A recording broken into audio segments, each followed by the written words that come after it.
Hello guys, good morning. Ayan, mag-exercise tayo. Ayan, Sabado na naman. Ayan, mag-inat-inat muna tayo. Medyo naninigas ang ating katawan. Ayan guys, sa mga lumalaki na ang puson. Ayan guys, tayo ay mag-exercise. Ayan guys, 5, ano lang yan guys, mahigit 5 minutes lang yan. So, every steps ay 55 seconds lang guys. Ayan, meron tayong pinanonood dyan sa YT. Ayan guys. Yung una kong upload ay wala masyadong energy. Stretching lang siya.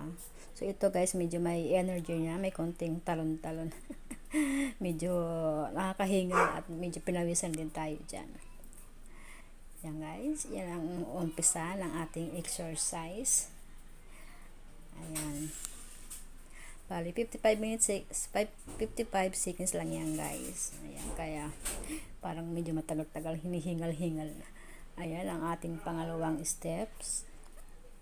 Ayan. Pag medyo may energy na talaga, medyo pagod na rin. Hinihingal-hingal na tayo dyan guys. Masakit na rin sa tuhod. Ayan. Talagang pag hindi pala tayo na exercise talaga.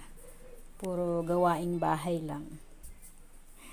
Ayan. Nararamdaman natin dyan ang sakit ng balakang saka ng tuhod pag medyo matagal-tagal lang ganyan. Ayan. Pero tiniis natin para sa 5 minutes ay matapos natin yung konting exercise. Ayan lang guys. Habang tulog pa yung ating mga kasama, ayan. Habang exercise tayo ay binidyo natin para meron tayong pang content. Kahit walang earning, sige lang.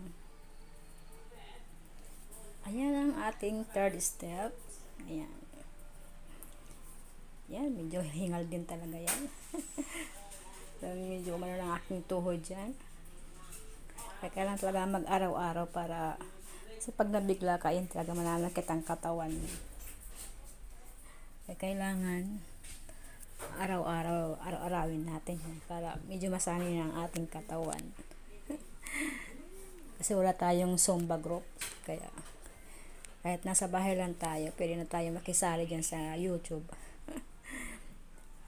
Ayan, maraming mapapanood para gayahin mag-exercise.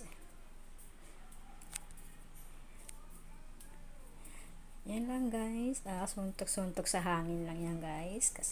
Kasama ang paa.